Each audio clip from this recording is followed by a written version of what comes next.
So yes, this is that Loki guide that I've been meaning to do for the longest while. Okay, yeah, I enjoy whatever this is. Hope you learn. And I'm just gonna say from now, this guide is supposed to have a slightly new player perspective. It's not gonna be for the people with thousands of hours, 500 plus hours, or but let's say it's just for the people who are not exactly new to Brawlhalla, that know a slight bit amount, like you might be decent with Scythe, Katars, blah blah blah blah.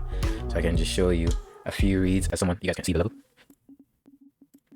as someone who's just shy, basically level 27 Loki. Right. So yeah, here we go. So first, we all know, I'm just gonna do a little thing right here. We have 4 strength, 5 defense, 8 dexterity, 5 speed on your boy Loki. So Loki's that high dex legend, like Linfei, like Jiro. I couldn't find Jiro. No, Jiro's 7 of mine. Lord Vrax, whoever it may be. So you're gonna really have to focus on reading and really getting those good combos, whatever true combos there might be, or like low dodge frames that somebody, if they don't have a dodge, you can definitely take advantage of, things like that. So yeah, and yeah, I'm just gonna go tips with every single signature that's in Loki's kit so you can know exactly how to use. Starting off with Katars, I'm gonna start off with Ensig. That's an unusual Katar Ensig. If you see right there, it doesn't hit stacked like I think most of them do. There's a few that don't. It's, I guess if you're talking about hitbox, probably similar to Caspian's, the way how it hits up. And if I turn on these things right here, show everything, pause, like I said, new player perspective. So what this is something in training. If you hit tab or whatever the thing is, says settings on the top left, you can go into here, show damage, show stun being how long the person that gets hit stays in frames of being unable to move. Show hitboxes, people know what hitboxes are, I don't think I need to explain. Show hurt boxes. So yeah, just to make sure, hurt box is the character's box little area where they actually gain hits. Hitboxes is the attacks, simple as that.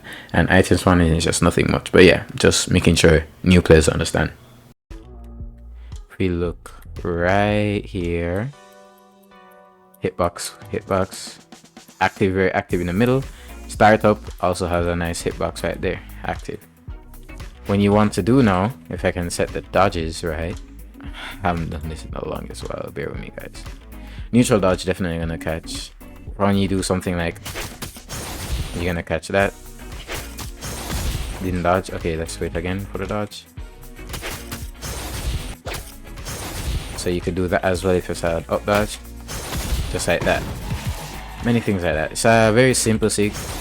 It's just a wonderful anti-air. You just slide around. So you're waiting on someone to come down and then you just boom. And then now we're gonna move to Scythe Sig. Scythe Sig has a lot of uses. Yeah. The main thing that people hate about this is that it hits behind. And I don't know. It's still pretty decent. But besides that, I feel like what I'm gonna say is, when you're on a non-platform map, probably 1v1s, you probably might find more use slide charging. This is not the platform thing I'm talking about. Slide charging is, this sig is very useful, and you're not gonna want to just randomly throw it out. But it's probably best if you're gonna randomly throw it out if somebody's like jumping a lot. Let's say someone's jumping a lot, you want to do this because, hold on, you want to gravity cancel this Scythe Sig, because if you look right here, his hitbox goes upwards, and if someone is jumping a lot, you want to make sure you're quite literally above them, because his hitbox will also be above, so you'll be safe, and then you have enough of a his hurtbox, sorry, you see right here, and then you have enough of a hitbox so you'll be able to actually get that person out. But depending on how they jump and how their movement is where you want to bait that person out and get that sig. Doesn't do that much damage though, but at certain health it will definitely kill. By certain health I mean probably like 150 upwards. Yep. Dominating. Stuff like that. I don't think 130 kills on this, unless you charge it, unless it depends on the map as well. So yeah, a very simple signature. Great hitbox, hits behind like Hattori down sig. But you also can dash with it better, and it starts up faster, I would say. Then you go in behind at least, and then you get kills like that if she has more damage, because Loki doesn't have high strength. I'm using 4 strength, not 5 strength stance, but yeah. Now we're going to probably what people might debate to be the worst Sig, but it has its uses. Let's say dodge out. No, you didn't, but I didn't set it to like that. So let's say this guy dodges out, and then I continue. If I had the health right, which I somehow did not. Let's just say like that. So let's say I do this, you dodge out, I use that. Now when I use this, I didn't use active input. The active input, let's start with the active input. Your active input down. I'm gonna take off dodge. Let's pretend you want to get someone after you started a string and they're not on a dodge. I'm sure I have video examples of this. Dodge window 1, and you can continue your string. So downer is already a great combo starter. Adding this Sig to it mixes up so much more once I actually get the damage, because you know damage plays a major factor. You probably don't want to try after like 60 damage because it won't do much, but you can get so many, you can be so creative with Loki. That was not the right hitbox. And yeah, I'm pretty sure it was just unjumpable, as you can see, because I made sure to have jump on, but and then you jump up. You can get any read after that as long as they don't have a dodge, because they can definitely dodge through it. See how we're at this health again. But yeah, this is a wonderful Sig. And then at the very same time, we're talking about trying to get kills off of this Sig. I think I should go less actually. We're talking about getting kills off the Sig. No, actually, it doesn't work. But you know, you're gonna in Katars, you're gonna damage people a lot to the point where they're gonna die.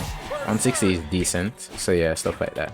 And besides that, there's also ways you can continue getting kills. Well, I don't think that's gonna kill anything, but just to play into this, you see the dodge up, you can the jump up or dodge up or anything, watch their movement afterwards, you can get extra stuff off and things like that on Loki. And that's pretty much all I would say for his Katars. I don't really know what else to describe.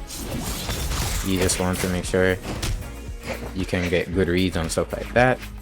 And then we're throwing this out, we're moving to the wonderful weapon known as Scythe.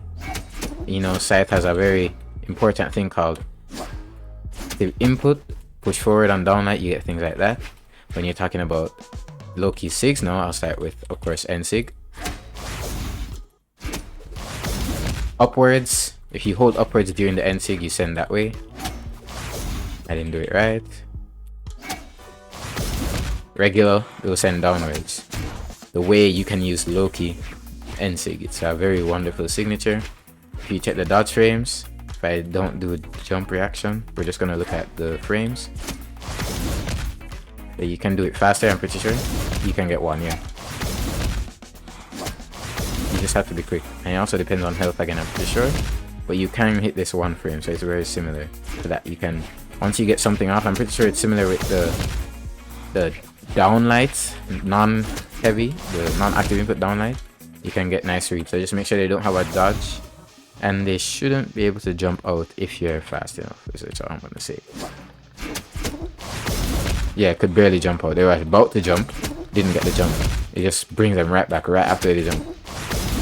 And it should, I don't know if it's the same with, and just ignore the health because I think you can put actually a bit more, but if we try again, still can get dodge window probably, I think the lowest maybe 4 on downlight. That's what I'm working with right now.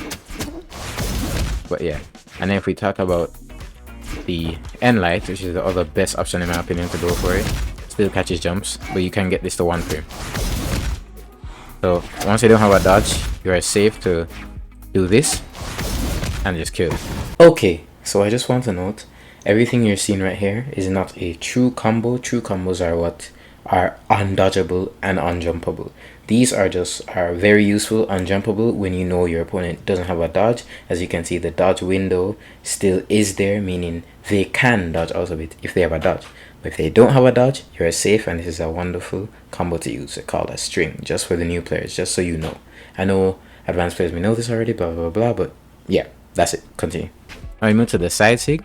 The properties of this Scythe Sig is actually kind of crazy if I'm gonna be honest. Firstly, it needs a nerf. I've been waiting on any nerfs. There has been none. but I need to make a guide regardless, so just be careful. This may not be up to date in the next whenever you see this, because this is being released in November. But yeah, this Scythe Sig, extremely quick. The starting hitbox, which is the major thing I want to talk about. Starting hitbox of that little junior Mugander or whatever. Where's the starting hitbox? Yeah, you move really fast, slither onto the snake. Snake touches you. Pause. The snake gets a nice hitbox right there to start. If you don't get that hit, regardless, it's gonna hit downwards. So this is always gonna happen. There's no on hit animation. This is the same animation every single time.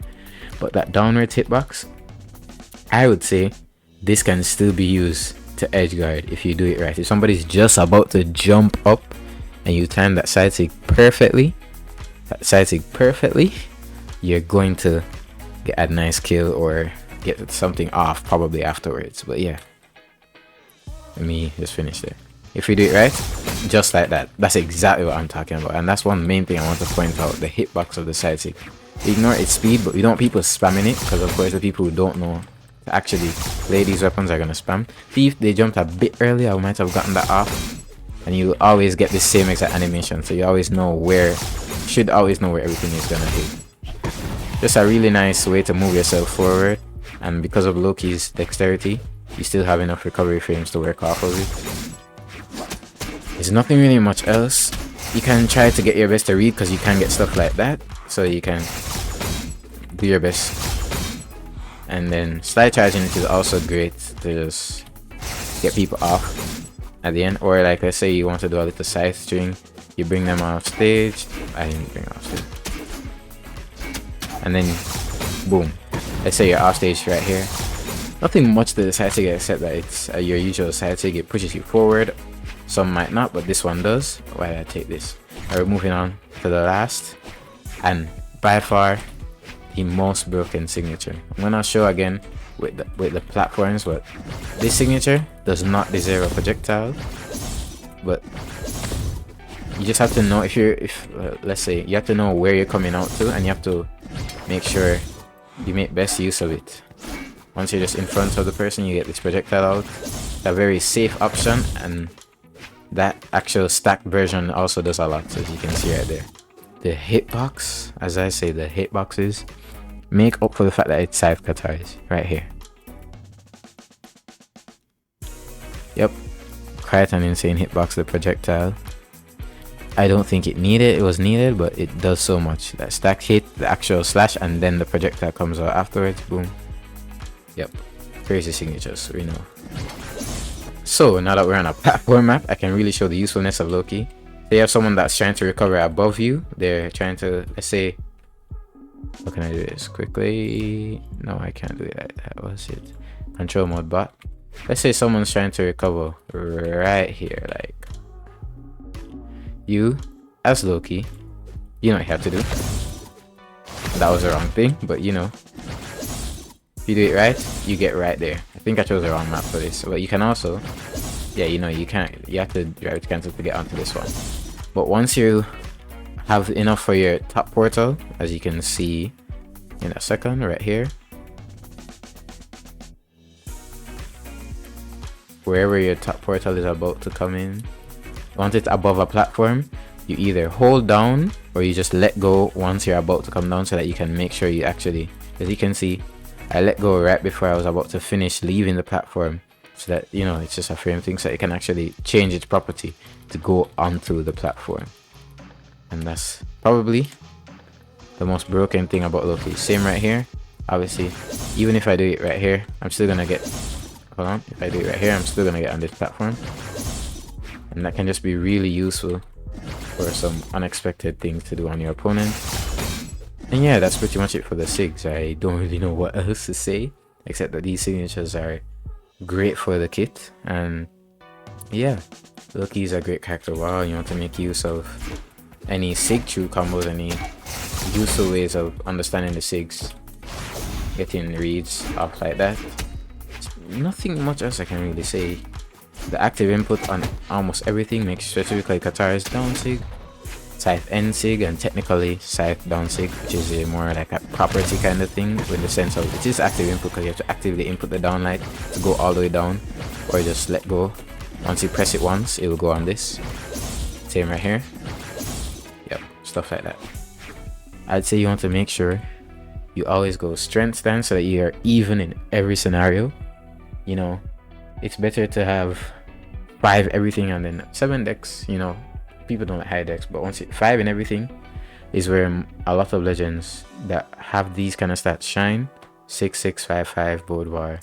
I don't know who else I can give for that example, but there are many legends that still shine and have just decent stats around. 5 speed is what you need to not feel slow. Like for example, Green Eye, you don't want under 4, you don't under 5 speed. So in every scenario, Loki is pretty much good. I don't really know what else to add. So if this is it, then this might be actually it. I hope you guys enjoy playing Loki. I hope you enjoyed the little video. I hope you guys enjoy the signatures and, you know, making your best use of Loki. If you guys have any comments about how you like Loki, whatever, or what you use with Loki, let me know. Enjoy. And I hope this was quick and easy for you to understand everything. Take care.